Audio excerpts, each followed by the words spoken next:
Oh yeah, it's Tuesday and we are at the taco spot. Oh, check this out. Bro just pulled up. GZPDX. Hell yeah. Probably tune that car. Maybe not. We'll see. I'll give him my business card.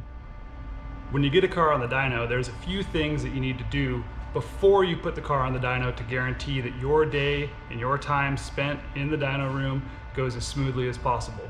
And that's what we're gonna go over today in our Taco Tech Tip Tuesday video. Be sure to like this video and subscribe if you haven't already, and hit that bell button so that it'll send you new content every Tuesday, if not sooner.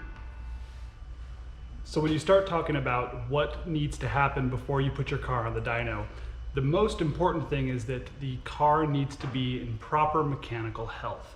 If it's not in proper mechanical health, it doesn't belong anywhere near a dyno, and honestly, you really shouldn't even be trying to make horsepower on a car until everything is mechanically sound. What do I mean by mechanical health? Well, there's three things that you learn in mechanics school that an engine needs. It needs air, it needs spark, and it needs fuel. So if we just start with the first one, air, we need to make sure that the car has a clean air filter and that there's no obstructions on the intake or the exhaust. Now, obstructions on the exhaust often can be things like catalytic converters that have failed. Obstructions on the intake are things like, vacuum leaks, boost leaks, which gets us to the next part of air. Intake air leaks, which can change how the car meters air, can drastically affect your tune in a negative way. So you want to make sure that if you have any leaks, they're all taken care of. Additional leaks, boost leaks, anything that's going to affect how the air comes into the motor, is able to be turned into horsepower, is going to need to be addressed and make sure that it's in good mechanical condition. So one of the things I have here, this is a snap-on, this is a leak detection unit. This is used for evap leaks, but it also can be used to detect intake air leaks. If you don't have one of these, there are other tricks you can do. You can take a can of brake clean, so these guys, brake parts cleaner, and while the engine's running, you can spray it around things that are prone to leaking, like injector O-rings, intake manifold gaskets, stuff like that. And if you hear the engine note drastically change, if it bogs down or chokes out, you know you have a vacuum leak. So that's gonna tell you. So the next thing we wanted to talk about was, we have air, so now we need to talk about spark. Well, spark is one of those things that I run into a lot on the dyno, and that's that people don't either have the correct spark plugs, or they're not gapped correctly, or they're just worn out.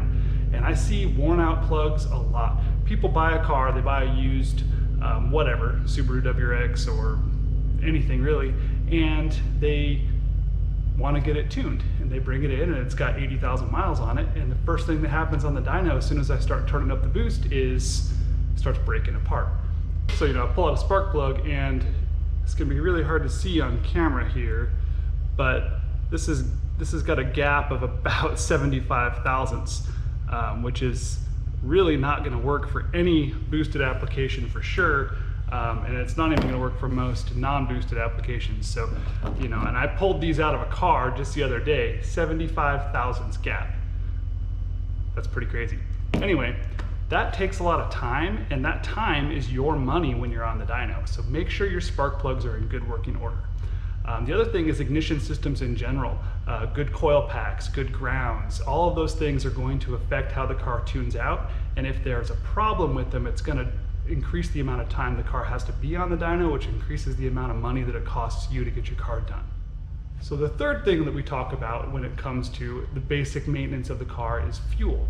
And when we're talking about fuel, we are both talking about the actual liquid fuel that's in the car, as well as the components in the car that are delivering fuel into the engine.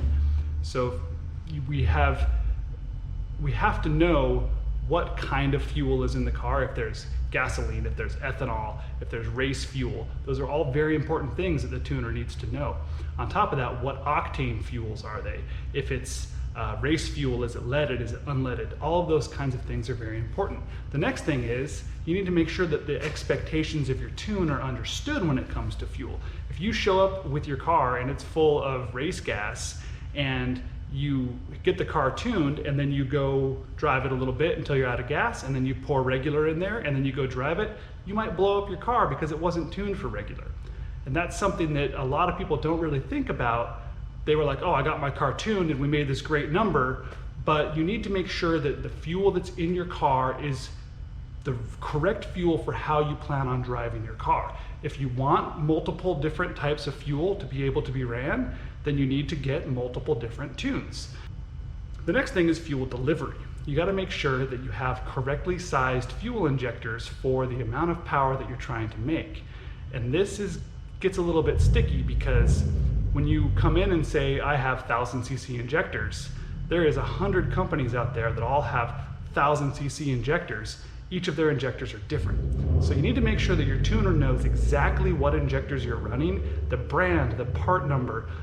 If you can bring a data sheet for those injectors, that's awesome. That'll give your tuner a ton of information.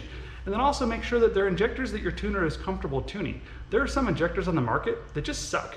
And I don't want to tune a car with them because then when it leaves and it runs like crap because the injectors suck, the customer thinks, oh, your tune sucks. And it's like, give me a good set of injectors and this tune is gonna rip, but that's a whole nother thing. So we've covered air, we've covered spark, and we've covered fuel. Now we need to look at some other things that the car needs to have addressed before it gets on the dyno. And these go back into basic maintenance, but a lot of this is safety issues. So you gotta make sure your car has oil in it. You'd be amazed how many times people bring their car to the dyno low, 2 quarts of oil, 3 quarts of oil. Some of these cars only hold 4.5. If you're 3 quarts low, there's a really good chance you've already done damage to your engine. Other things is, we go back to fuel. I didn't mention this a minute ago. Make sure there is fuel in your car. We have people come in and their cars are on fumes, the fuel light is on, and they don't understand, I guess, that I have to run the car on the dyno over and over again. I actually put on some tunes between 15 and 25 miles on a car on the rollers, mostly at wide open throttle. Do the math on that, that's a lot of fuel. Some tunes take 1/4 of a tank, some tunes take 1/8 of a tank, some tunes take 1/2 of a tank or more. So really you need to make sure that you have ample amount of fuel. The next thing that you need to make sure that you have is something as simple as tires.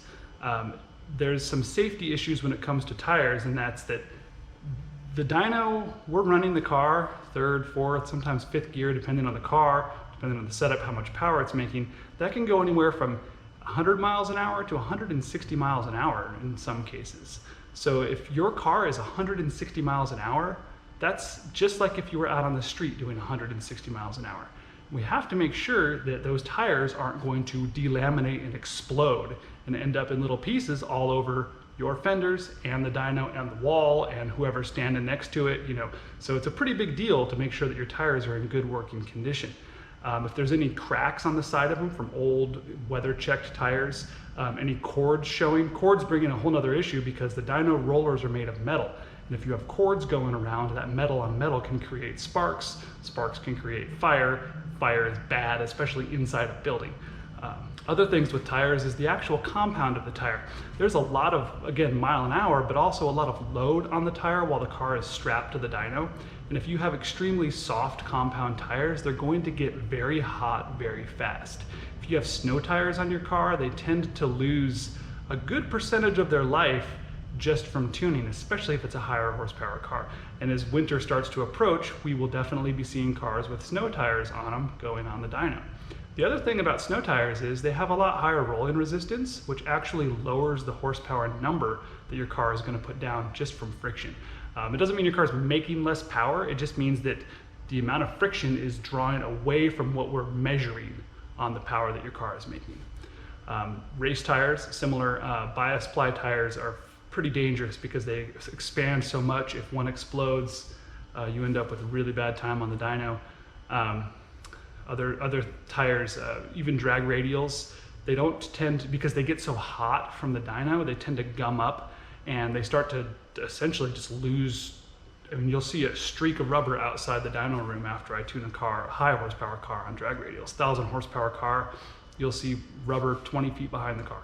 Other really simple things, basic maintenance on belts, batteries. So like if your alternator isn't charging, that can affect the way that the car runs, especially on these modern fuel injected cars.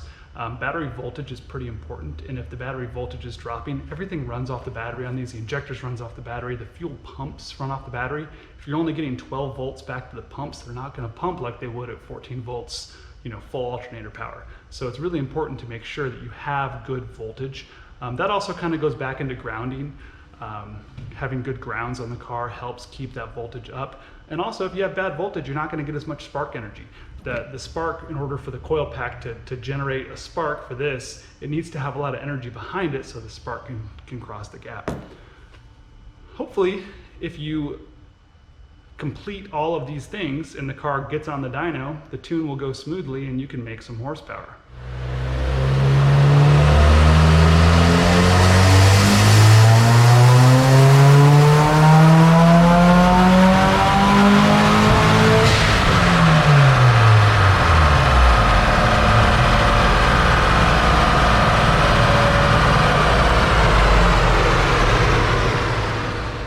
And that's all I have for you guys today. Be sure that you like this video and subscribe and hit the thumbs up button and that bell button so that every single week you can get these videos delivered to you. Thanks for watching. I wasn't gonna eat any of this till I got home, but oh man, look at that. Let's see if I can get my light on here. Oh, look at that taco, it's perfect. Man, would you look at that? I can't even get out of the package, but yeah, this place super legit. King Torta. I just finished talking to that guy with the 350Z and he's totally coming in for a tune now, so you know, never stop hustling, gotta make that money. Just kidding, I don't get paid per tune, they pay me per hour.